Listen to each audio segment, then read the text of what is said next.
नमस्कार दोस्तों, मैं डालेश पारिक खबर खुर्चन से। और आज थाने एक बहुत ही ऐतिहासिक जगह जबकि नॉर्थ तहसील के रामगढ़ गांव में और विधानसभा क्षेत्र भादरा पड़ा है।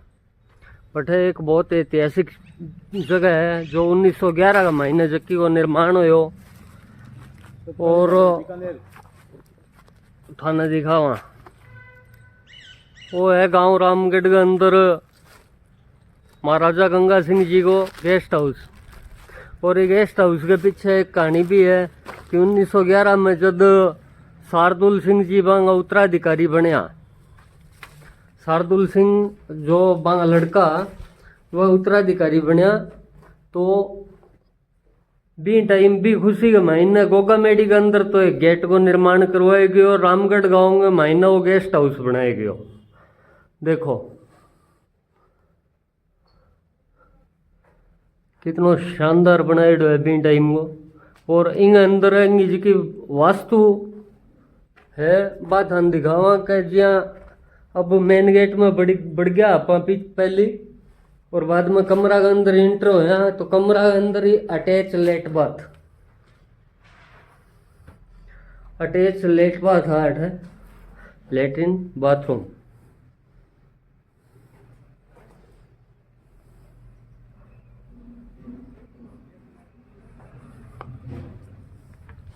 और बहुत ही शानदार मतलब जो वेंटिलेशन वो जो को सिस्टम है वो बारादरी है अठे की बारादरी मानी बरामदा वो बरामदो है अठे वो आप बरामदो बोल लेकर ये बारादरी है। और आओ धन पेड़ कालो पोड़कोड़ो और दिखा देंगे। बाकी तो सिस्टम दे देखने ही लग रहे हो। और एक कमरो और हो इले बस है, इन अंदर भी वही सिस्टम है।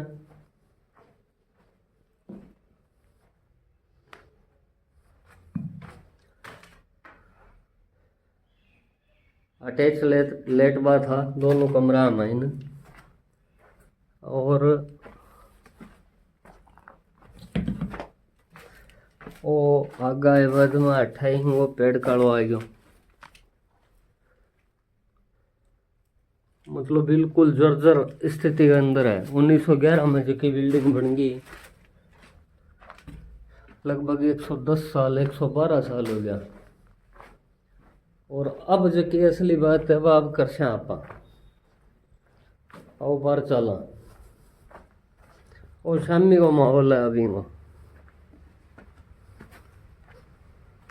वो शामी को माहौल है वो कचरा की कुर्डियाँ लागी पड़ी है, कचरा की कुर्डियाँ लागी पड़ी है। देखो अरे ए जगह थाने दिखने लग रही है क्वार्टर लगभग जो बुजुर्ग ग्रामीण है बांगो कहनो है कि 1948-49 के लगभग है बनया।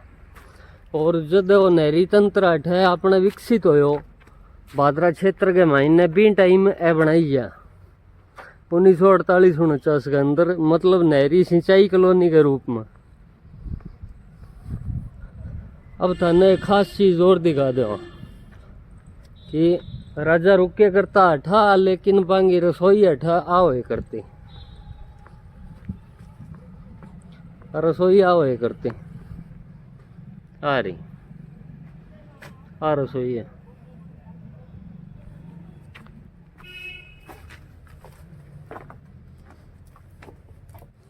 रसोई जो कि महीने वेंटिलेशन वो सिस्टम बहुत ही शानदार बहुत जोरदार बनाएडो। और ऊपर जो को धुआं धाव निकलने की खातिर पूरा मतलब बहुत बढ़िया तरीका वेंटिलेशन देडो इन अंदर कि सफोकेशन नहीं हुआ है, घुटन महसूस नहीं हुआ है। दिखाओ ऊपर चिमनी भी है जो क्यों वो धुआं वगैरह निकले कर तो बाहर ही ऊपर चिमनी भी है। और ए जगह की हालत है देख लो। तो दोस्तों जक्का लोग ये चीज़ा बना गया बन सहेज के रखने को काम तो अपनो ही हो,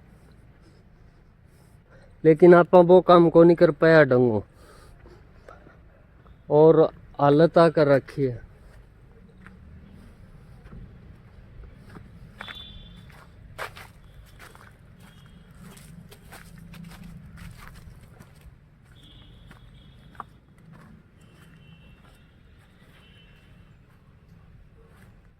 एक सजेशन भी है इन खातिर कि अगर आज भी इन्हें मॉडिफाई करवावे, एंगो थोड़ो बहुत काम करवा के इन्हें सही ढंग करवावे तो इन नज़दीक ही गोगा मेड़ी है जी को बहुत बड़ो पर्यटक स्थल है, बहुत बड़ो देव स्थल है। मतलब गोगा जी एक पीर के रूप में जानी जावे। तो बटे लाखों लोग आवे साल के महीने, और लाखों लोग आवे जका के महीने इतिहास में रुचि रखना रहा भी लगभग 1000, 500, 2000, 5000, 10,000 लोग उसके क्या आवता हुए तो बठा करी चीज ने प्रचारित करे जावे। आठे थोड़ो सो दूब दाब लगा के बढ़िया कर गए इन्हें, और ग्राम पंचायत आपके थ्रू मतलब 100 रुपये की पर्ची पे करे तो भी गोगा मेड़ी मेला महीने लाखों रुपये कमा सके पंचायत। लेकिन काम करे कौन, अधिकारियों मिले कौन, वही सारों बड़ो सवाल है। आज हूँ 110 साल पहले इतनी भव्य इमारतां लोग बना गया, लेकिन वांगो रख रखाओ आज आप आधुनिक युग के महीने आप मकान के महीने अगर थोड़ी सी ट्रेड चल जाए तो आपने इतनी टेंशन हो जाए को हो मकान बनायो ट्रेड चल गई मकान के महीने। लेकिन ये इमारतां जो कि कुछ न कुछ देश के अपन बन आपन सहेज के रखने की खातिर बिल्कुल ही तैयार को नहीं है। अपनी मानसिकता के महीने बहुत बड़ी गिरावट के रूप में ही मान सका आप। दोस्तों अपने सागे है गुरु जी हनुमान प्रसाद जी पारिक, और आप एक इतिहास विज्ञ भी है। तो आऊँ आप जाना के ओ जो को गंगा सिंह जी के टाइम को गेस्ट हाउस है इनमें मतलब वो कद बनियो और एंगी जी की संरचना है वह कदू शुरू हुई, तो गुरु जी बताओ। रियासतों के टाइम में जो है वो हर जगह अपने लंबरदारी जेलदारी किसी भी रूप में अपने प्रतिनिधियों को रखते थे। तो यहाँ जो है इस गांव के अंदर रामगढ़ के अंदर एक तो लंबरदार था, बाम्बू परिवार के अंदर लंबरदारी थी, और उन्हीं के अंदर थोड़ा आपस में तनाव होने के कारण जो है एक को जेलदारी दे दी। तो जो लंबरदार थे वो गांव के लेवल पर काम करते थे, और जो जेलदार थे उनको कुछ जो है वो मैं ये कहूँगा पूरा तो जानकारी नहीं, परंतु एक किस्म से छोटे न्याय पंचायत को जैसे अधिकार होते हैं ऐसे माइनर में छोटे मोटे अधिकार दिए गए थे। और यहाँ का चौधरी बीरबल जेलदार जो हमारे लक्ष्मी नारायण जी भाम्बू संसदीय सचिव भी रहे हैं, उनके पिताजी जो है वो रियासत के समय में ये असेंबली मेंबर एक किस्म से उनके थे। इस गांव का ये सौभाग्य है कि इस गांव का जो है वो असेंबली मेंबर भी राजाओं की जो जनप्रतिनिधि सभा होती थी उसके अंदर मेंबर थे।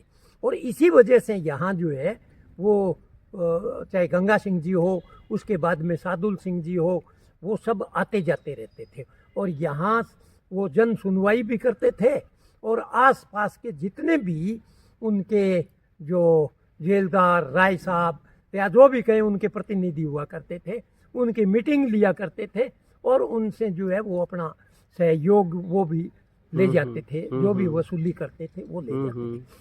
इसलिए साथ में वो शिकार भी खेलते थे यहाँ, क्योंकि 12 कोस के अंदर ये होती थी अपनी छात बोलते हैं, जहाँ केवल जो है जंगल था।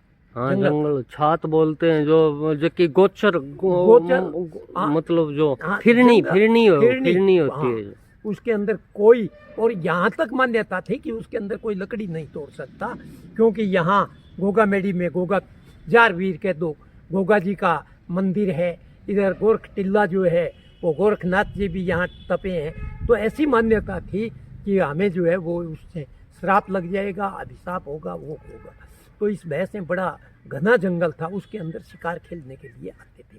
जन सुनवाई करते थे, अपनी वसूली करते थे और जनता के सुख दुख की बातें भी सुन लिया करते थे। तो ऐसे समय के अंदर यहाँ उन्होंने आवश्यकता समझी कि एक तो रामगढ़ के अंदर, क्योंकि जन समिति का जेलदार जी सदस्य थे, तो इसी गांव को चुना। तो 1911 के अंदर एक आयोजन हुआ, जहाँ तक मैं नहीं भूला हूँ तो 1911 के अंदर महाराजाधिराज गंगा सिंह जी ने अपने सुपुत्र कुंवर शार्दुल सिंह जी को अपना उत्तराधिकारी नियुक्त किया और उसके उपलक्ष्य में गोगामेड़ी में गोगा जी के मंदिर का तो गेट बनवाया था। और गेट के साथ यहाँ ये आपके सामने दिखाई देती है, ये रेस्ट हाउस जो है, बड़ा सुंदर रेस्ट हाउस था, ये बनाया गया। और यहाँ ठहरने के लिए ये इधर आप देखोगे वो रसोई, एक किचन बनाया गया था, जिसके अंदर स्पेशल जो है वो उनका किचन, और बाकी जो है वो सारा जो है वो जगह खाली थी। बाकी ये जो मकान आपको दिखाई दे रहे हैं, ये तो 1948 के आसपास जब यहाँ अमर सिंह ब्रांच आई, और अमर सिंह ब्रांच के अंदर नौर और DPN 2, तो यहाँ एयान, जययान, तार बाबू और बेलदार, यहाँ कम से कम जो है वो 60-70 कर्मचारियों का स्टाफ रहता था। और ये उस समय के मकान बने हुए जो आज भी उस समय के इतने हैं, बगैर रख रखाव के जो है ये संघर्ष कर रहे हैं, गिर नहीं रहे हैं। अगर इनके आज भी रख रखाव किया जाए तो कितना। तो इसलिए ये एक ऐतिहासिक गांव है, और ऐतिहासिक गांव की ये रेस्ट हाउस ऐतिहासिक विरासत है कि हम बच्चों को, आने वाली पीढ़ी को बताएं कि हमारे रियासतों का कामकाज कैसे हुआ करता था। तो हमें गर्व होता है कि रियासतों के समय भी हमारे गांव का एक प्रतिनिधि जनता की आवाज़, दुख तकलीफ राजाओं के सामने प्रस्तुत करने के लिए हमारे यहाँ का मेंबर हुआ करता था। और यहाँ हमारे महाराजाधिराज आते थे, रुकते थे। तो परंतु इसके रख रखाव की वजह से जो है वो ये हाल है कि ये लावारिस की तरह है। इस बात को कोई समझता नहीं, इतिहास के महत्व को नहीं समझते। गुरुजी, आपके थ्रू मैं एक सजेशन देना चाहूँगा कि अगर इसका रख रखाव, इसको मॉडिफाई करके, और आगे जो ये जगह दिखाई दे रही है इस जगह के ऊपर कोई पार्क नुमा कोई चीज बना के, और ग्राम पंचायत या फिर जो भी है देवस्थान विभाग के अंडर में दे दो, पर्यटन का तो ये है ही, उनके अंडर में दे दो। जो भी है उससे जो भी आए हो वो ग्राम पंचायत को जाए, उससे जो भी, इससे जो भी आए हो वो ग्राम पंचायत को जाए। चाहे साल में 100 लोग इसे देखने के लिए आए, चाहे 50,000 लोग आए देखने के लिए। जो भी जो है इसकी जो भी आए हो, 2,000 रुपए हो, चाहे 2 लाख रुपए हो, चाहे 2 करोड़ रुपए हो साल की, वो पूरी की पूरी ग्राम पंचायत को जाए। ग्राम पंचायत उससे गांव में और भी जो काम है वो करवा सकती है।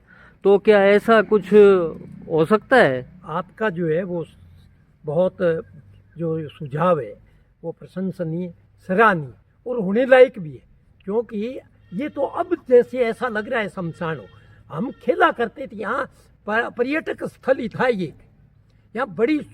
यहाँ जब कर्मचारी थे तो दूब लगी हुई थी, उधर एक आम का पेड़ हुआ करता था, उसके भी उस समय भी कैरी लगती थी, और चारों तरफ दीवार निकाल के बहुत रमणीक जगह थी। ये तो अब हो गई, और आज भी अगर इसका रख रखाव करें तो ये पर्यटक स्थल जो है वो बन सकता है। बहुत अच्छा पर्यटक स्थल बन सकता है, अच्छा पर्यटक स्थल बन सकता है। पंचायत की आय भी जो है वो आय तो आय की जगह होगी। और आपकी नज़र में कोई और भी सजेशन हो तो आप दे सकते हैं।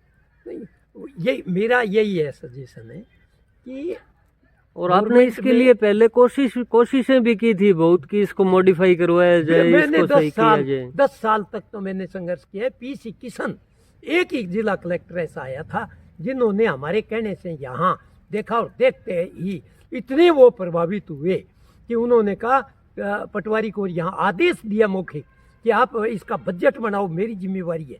चाहे इसमें 30 लाख 35 लाख, जब ये गिरा हुआ नहीं था तब कुछ ठीक था, इसको करके इसको जो है वो मॉडिफाई करेंगे और यहाँ ये करेंगे। परंतु जो ही वो वहाँ गए उनका ट्रांसफ़र हो गया। उसके बाद में आज के जो नए, चाहे वो IAS हो IPS हो, उनको जो है वो इतना वो नहीं है, वो किसी ने रुचि नहीं, वो क्या पंचायत भी नहीं लेती, गांव के लोग नहीं लेते, और वो समझते ही नहीं कि इसका आने वाले बच्चों को क्या पता चलेगा कि रियासतों के अंदर राजा किस प्रकार राज करते थे।